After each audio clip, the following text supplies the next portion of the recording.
Thank you, Dr. Chaitra, for the lovely introduction. It's really means I always get embarrassed if someone introduces me. So I just wanted a short introduction, but I don't know from where did you pick it up. And the second thing, I also share the same view as Namrata just now, what she said, that these kind of webinars really, as I said earlier, also attracts me more because this is something which is going to be useful for majority and which is required rather than just repetition of the similar topics. Okay, so straight away going to the topic which is given to me to answer, is personalized ophthalmology a possibility?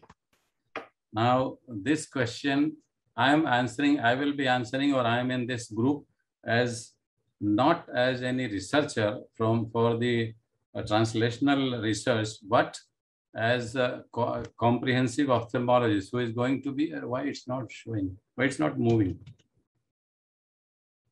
So you can use the arrows on the slide, sir, left bottom corner. Which one? Sorry, just a minute. Just move your cursor to the, they will be on your slide. The cursor on the bottom left. Yes. Yeah, now it's okay.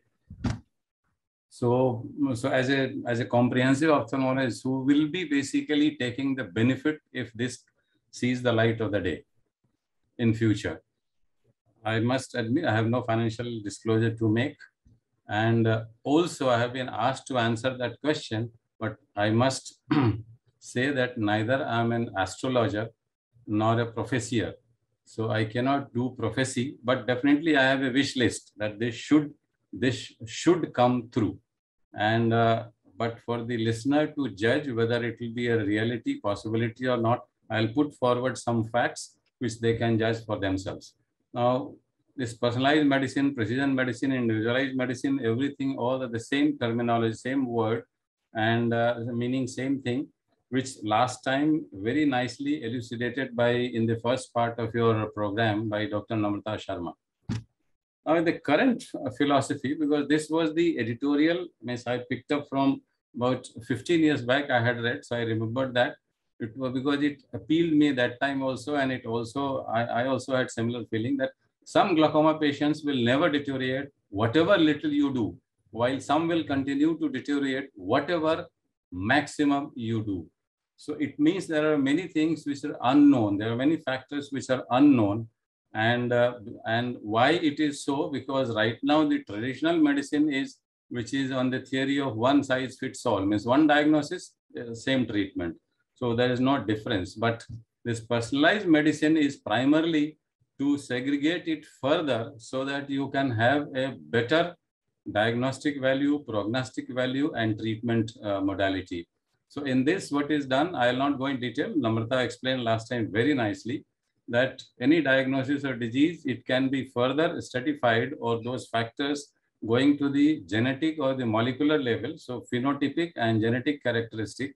And based on that stratification, you can individualize the treatment, which will affect the counseling, also the targeted conventional therapies, personalized therapies, and also helps in screening and prevention.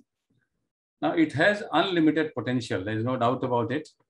Right now, some research is definitely going on inherited eye diseases, retinal conditions, glaucoma, corneal disease, retinoblastoma. Some of them you heard last time, and some of them you will be listening more today in detail. Now, there are many challenges which we have to see. One is educating and updating clinicians, which is a big challenge because right now the current teaching modality or the teaching pattern is entirely different. So it has to change completely. So especially those who have already passed out, they have to be again educated, and regularly they have to keep updating because the science is developing so rapidly.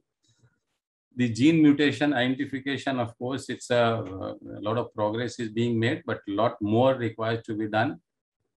And there are so many things which are still not very clear, that there are some variability of inheritance, the incomplete penetrance, variable expressivity.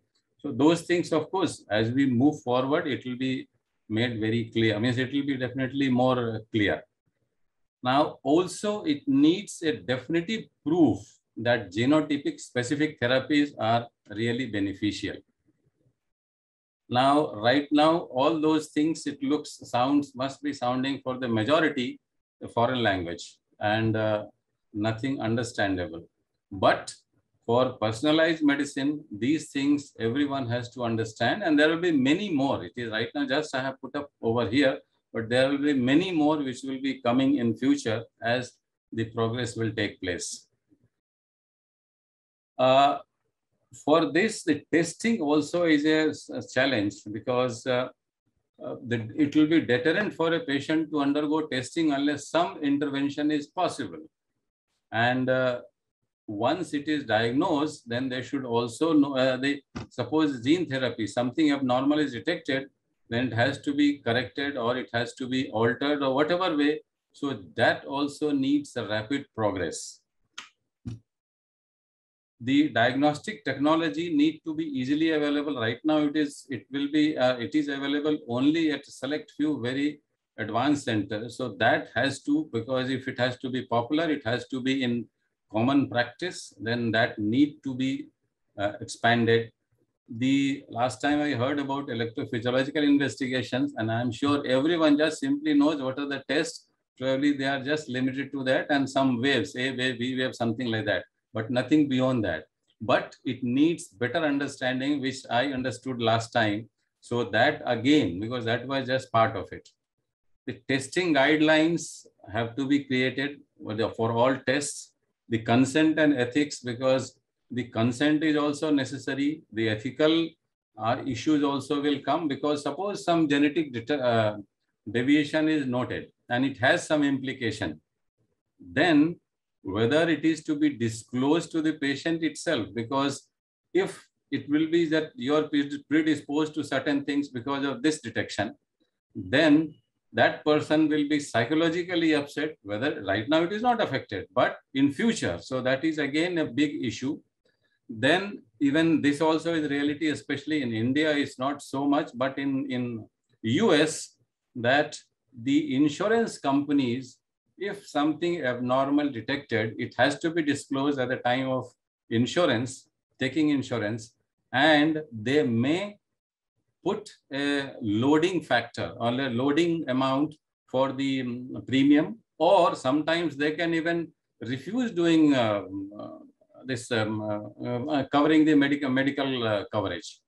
Because why I am aware of this, because in one of the research, one person contacted me that this is the consent form, informed consent, which was sent to them.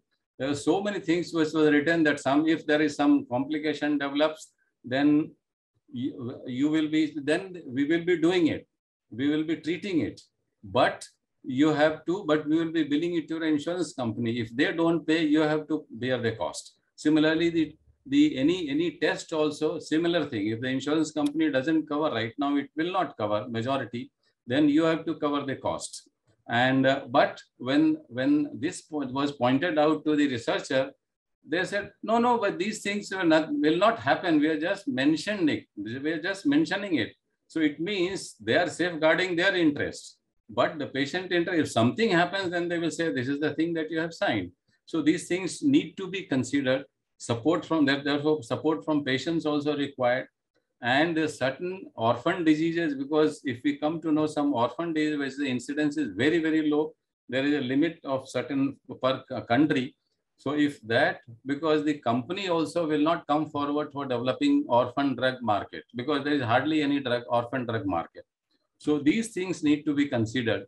Then artificial intelligence, lot of role of machine learning and artificial intelligence will be there. So it needs use data analysis, need for better infrastructure for data, idea to algorithm, it has to be developed. Then robust clinical validation of those algorithms, safe implementation and widespread use, adaptation by stakeholders based on demonstrable value of AI system to their patient. And so patient's involvement is also equally important.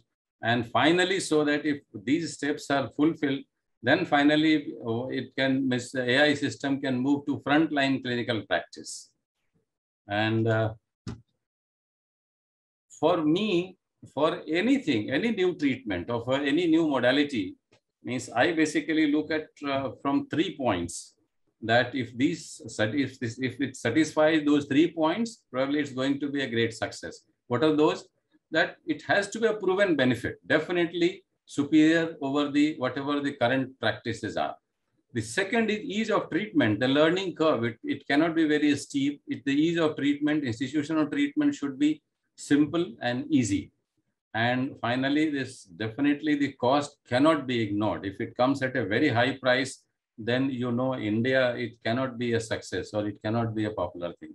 So it needs collaborative efforts of academic institutions, patients and clinical network, regulatory authorities. And now, at least I'll just put up one point here. At least now some of the governments have recognized that this personalized medicine is important, and because it can be just confirmed by this fact that in 2016, President Barack Obama allotted $215 million for development of personalized medicine. So it means that the government also have thought of it. So then probably there is some hope. The commercial companies also have to come forward, and pharmaceutical industries also should come forward. And it has to be, with no uncertain term, it has to be cost effective. So finally, I am sure whatever point I have put forward, anyone can judge for themselves what is the future. So I wish that it has a potential for development, but challenges are many. But I am sure in future, maybe next generation, this will become a norm, and this teaching will be normal, and this is what it will be practiced. And whatever currently we are doing may be just referred as history, just like we always talk about cataract surgery. Whenever we talk about couching by Sushruta. Thank you very much for your patient listening.